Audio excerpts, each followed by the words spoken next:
Hello everyone, welcome to episode 4 of the MotoGP 17 Manager Career Mode on, of course, the MotoGP 17 official game and the officially licensed game for the Xbox One. Now, I just want to apologise quickly before we get away that there's been a week really between me making episodes, so that's going to be really confusing, and there's no explanation why there wasn't any content on the channel for a week. Just a simple explanation that my motivation was lacking really, and it's Saturday morning when this is meant to come out officially, and I've just to be true to you guys, I've just given myself a bit of a kick up the backside. You know, I've done so much good work since October, September time with the FM stuff, I feel, that, you know, why should I stop now? Because I was having serious thoughts about stopping, and then I thought this morning, no, we can't do that. So we're going to start today's episode with the race against the race at Le Mans, and then get to Mugello for the second race of the episode. Now, if you guys haven't been watching this series so far, we started the first season of our Moto3 Championship at Qatar, where we finished 25th and Leo Ward finished 30th. Good thing to note, though, that we both actually crashed at one point.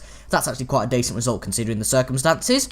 Then we finished 21st and 23rd respectively in the second race, where we actually did go off as well, so that's quite a good result as well. Then we picked up our first points in a wet Austin. We started from the back, and we finished 15th, which is good. Leo Ward not faring quite as well in 25th.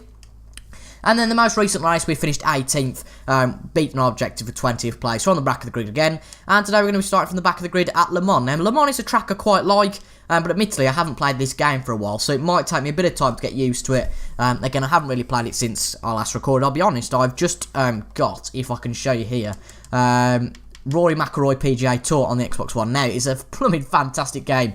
I got it in the sale for £3.75, so if you're an Xbox One user, I would fully recommend that, if I can speak. I've got about £25 in my Xbox balance, so I thought, you know what, let's get it. And Thursday and Friday, really, I practically played it all day, and I'm quite a fan of golf games, not necessarily golf itself, but I'm quite a fan of golf games. Not probably something I'd put on the channel, though, because it is one that's very time consuming and not really one that's maybe efficient and good for a video, but definitely I think this is good for YouTube content. So we're ready then for episode 4, and we start around, I think it's the Bugatti circuit Le Mans track. It's, you know, the official Le Mans track where, of course, the 24 Hours of Le Mans takes place in real life.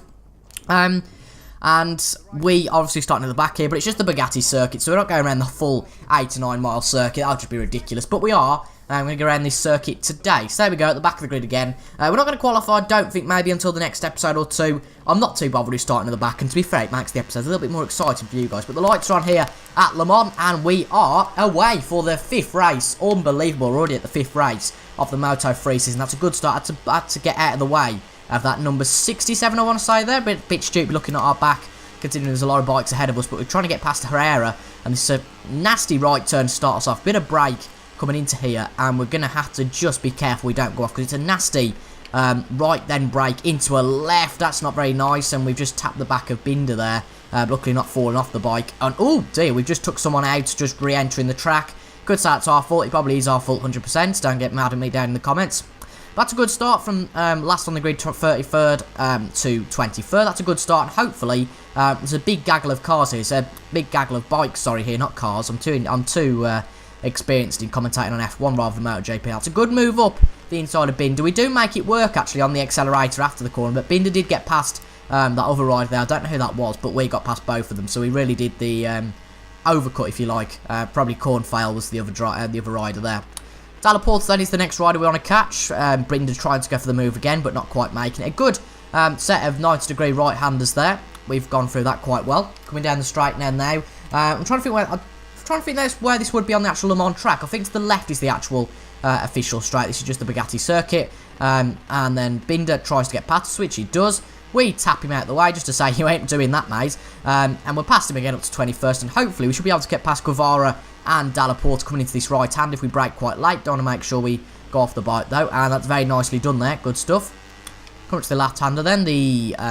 Well, it's not the penultimate corner. The next corner is the penultimate corner. But to end the track, we've got two right-handers, and then of course we come back onto the start-finish straight of this Le Mans track, and that's a lap of the Le Mans circuit for you. So wow, that's it's been a while since I've commentated a lap on anything really, but we've come across the line with a 149.2 something there.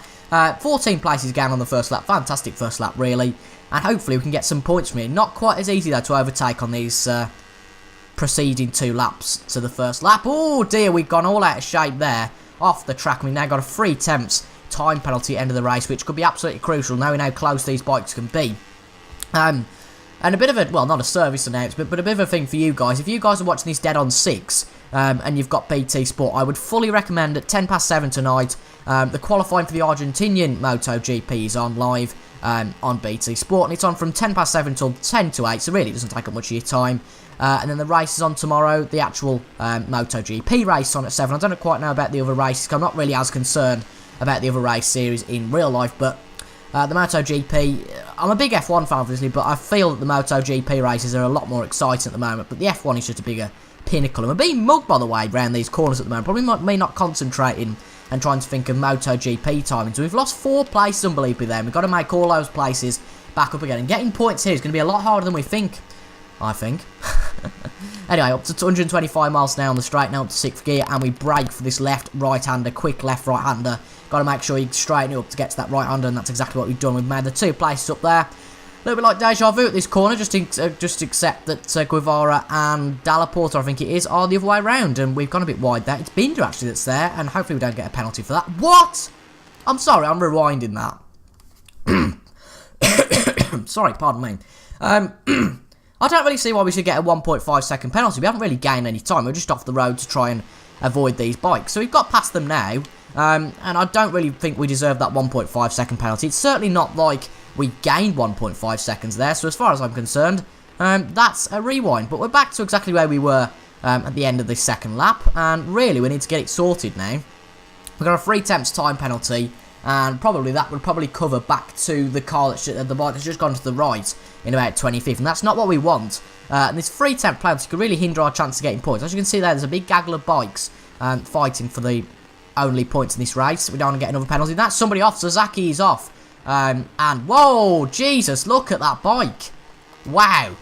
That bike has gone absolutely flying across the track. Hopefully the rider's alright. Obviously it's not real life, but still, regardless. That's someone we definitely won't be finishing behind as long as we don't go off here. And we're 3 tenths, well, we've got a 3 tenths penalty, but we're a second behind Suzuki, and Binder's trying to make a move now. I think 18th is probably going to be the place to finish. So even if we do get past Suzuki, Suzuki's the one that's fell off. Even if we do get past Suzuki, it's certainly not going to be by 3 tenths. And Kornfeld and Binder are really starting to annoy us now as they try and make a move. Don't quite know where Leo Ward is. He doesn't seem to be anywhere in contention, though, for any points positions here.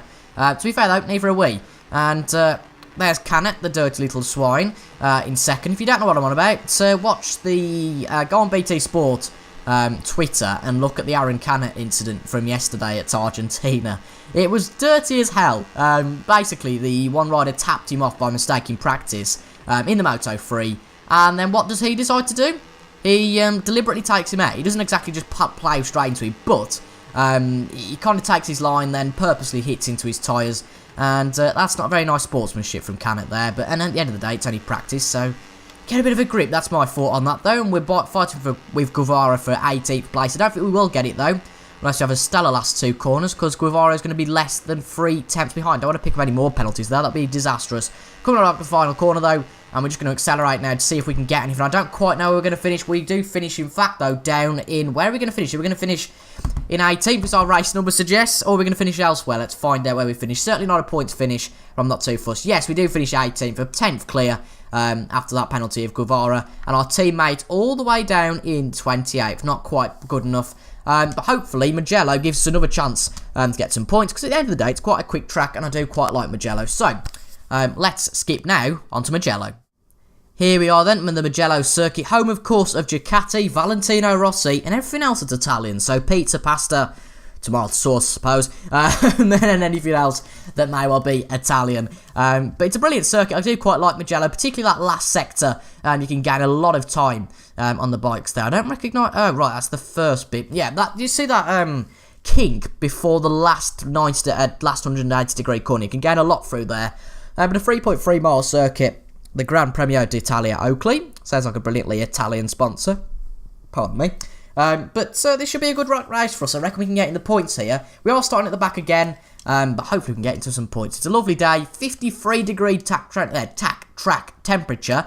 That's not very nice, but 25 degree air temperature. Joan Mir is at the top of this grid, and we are starting alongside our teammate once again for the 6th race of the Moto3 season. So we've got the lights here, as you can see already, the yellow banners for Valentino Rossi in the stands. That's a brilliant start, as always. We've got no traction control on, so you can't, well, you can't accuse me of having traction control on. There we go. It's off. So it's not exactly, well, the thing is, as I've said before, these Moto3 bikes haven't got the most power, so they don't exactly wheelie off the grid if you put your foot down. But up to 25th, just before that first corner. It's a long run to the first corner. As you know, we're quite aggressive at these first corners, and we're already up to 20th place. That's 13 places gained in the first corner. Nothing you have seen before, I'm sure. That's a good braking move, though, up the inside of Dalla Porta. Now can we get cornfield? We can, and about 18 other 1,000 bikes. And, we're a bit out of shape there, and we're up to 17th place. Fighting with Guevara again. Seems like Guevara is a bit of a rival of ours in these recent races. Up the inside of him, not trying to take him out. We don't want to be dirty like that.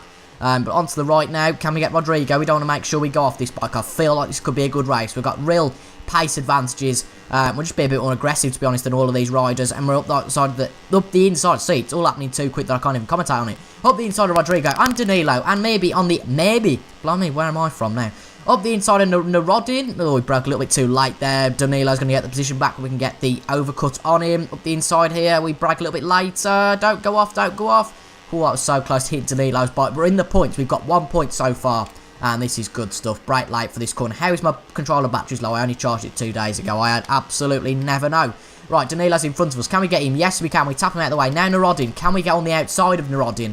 No, actually, we can't really go on the inside. We just tapped him there and made ourselves look like a bit of a fool. But we just simply out-broke Narodin. Here we go, then. Here we go. Are you ready for this? This is going to be catastrophically wrong. I can feel it. But this little kink is where we can gain a lot of time if we enter it correctly. As you can see, that's just how we want to take it. Look at the pace advance we've got there. And we've got past Loy. And into this last corner we can get Bulliger. And I'm sure a lot of the other bikes. And Loy trying to go up the inside, which really hinders us, to be honest. We can't quite get to the inside as much as we wanted to. And Loy, to be fair, has come out on top. Can we get on the accelerator quick? We're practically nudging him, practically pushing him off the track. We've got on the accelerator a lot quicker than him. And that's the Sky VR46 rider of Bulliger on that bike. And as you can see, Loy's right on the back of us again. Joan Mir, his teammate, quite near to the front. And as we can see, the front runner, the leader, has absolutely pulled away. But apart from that, everybody else is pretty close. And we are really in the mix here to take some big points away to our base back in England. And oh, look at that. About 5 or 6 riders going to that first corner abreast. That's such a good thing about MotoGP and Moto3 in general. You can just race. As you can see, we've made a right darting move up the inside. And this is the race where we can just pull up some strings and make the Moto3 grid go wow. Can we go from the back of the grid to first place? This will be the real test. As I said, I'm good around Mugello. The AI not so good actually around here. We're just taking more risks than them, simple. We're in 9th place though. Can it up to 6th past Fanati? Now there's Fanati in 7th there. Brake late here. Up the inside of Fanati. Up the inside of Martin potentially. And McPhee, our compatriot. We're now the leading Brit on the grid. I'm fairly sure Leo Ward is not following us. He's probably quite a way back. But this is brilliant. We're inside the top 10. And could we, as I said before, could we even go on to win this one? Brake late, we brake very late there, much later than everyone else. Nudge our compatriot John McPhee out of the way, and we're up to 6th place. Can we get a podium, at least? And John McPhee and Martin and Fanati all brake way too early there. And luckily we don't get a penalty from running a bit wide. We didn't gain any time. Look at that acceleration out of that corner. So much grip compared to the other bikes. Funnily enough, the Mahindra is the 2nd slowest bike on the grid. These are all probably on Hondas or KTMs. So we're really showing our riding ability rather than the bike to be the best. And that's what it should really be all about in motor racing. The ability of the rider / driver. And not the ability of the bike or the car. That's a nice corner again. Get past the inside of Canet with no problems there. And that could be really crucial going to the last lap of this race. Getting a good run to this final corner. Into 5th place though now. Brake for this corner. We have got so much grip. It is unbelievable compared to these other bikes. Nothing seems to be going wrong in this race. We're up to 5th place.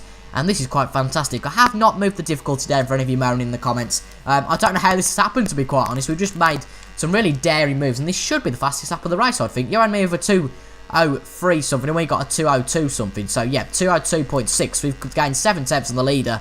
Not that it'll be enough, I don't think, in the grand scheme. But we could get on the podium. But can I get to the slipstream down to this first corner? But because he brakes late, he gets a little bit wider than us. And we can get the cut back into that corner. Back into 5th place. And Bastianini now is the next bike to catch. Oh, we've gone a little bit wide there. A bit out of shape. We don't want to go off the bike. That would be disastrous.